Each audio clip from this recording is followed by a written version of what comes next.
اللہ الرحمن الرحیم۔ قربانی ہر اس شخص پر واجب ہے جس کے پاس عید کے دنوں میں 33,350 روپے کی نقدی مالیت یا اس کے پاس تجارت کے لیے بیچنے کے لیے کوئی سامان ہو، یا اس کے پاس سونا یا اس کے پاس چاندی، سونا تو نہیں، چاندی اتنی قیمت کا ہو، ایسے شخص پر قربانی واجب ہے۔ اس کو چاہیے کہ وہ اس کا اہتمام کرے۔ اسی طرح سے گھر میں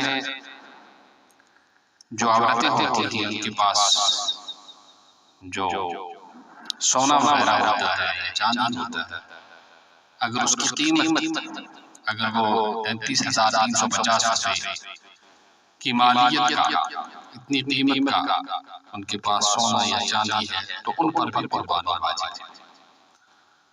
لہٰذا اس بات کا خوب خیال رکھنا چاہیے، ایسا نہ ہو کہ ہمارے لیے یہ مال آخرت کا وبال بن جائے۔ تو جس کے پاس نقدی پیسہ ہو یا سامان تجارت ہو 33,350 کا،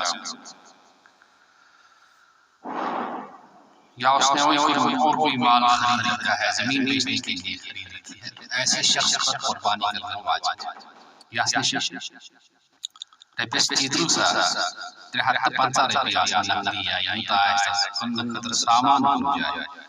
یا گرن واشاس سون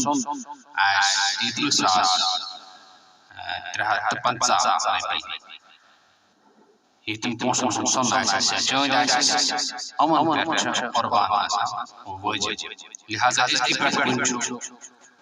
قربانس رٮ۪تھ علاوٕ أزکہِ پٮ۪ٹھ کرو تلاش تِم تہِ أسۍ پریشان تَمہِ ساتہٕ گژھِ اَسہِ آسٲنی اور آسان پٲٹھۍ ہٮ۪کو أسۍ پنُن یہِ خۄداے سُنٛد حُکم اَسہِ پٮ۪ٹھ چھُ یہِ ہٮ۪کو أسۍ ادا کٔرِتھ۔ بڑٕ خیال گژھِ تھاوُن أزکہِ پٮ۪ٹھ گژھِ اَسہِ تلاش تُلُن اور قربان گژھِ کَرُن۔ یِہوٚے چیٖز چھُ لاگُن ٲخرتس منٛز چھِ یِمے چیٖز اِنسانس کران۔ السلام علیکم ورحمۃ اللہ۔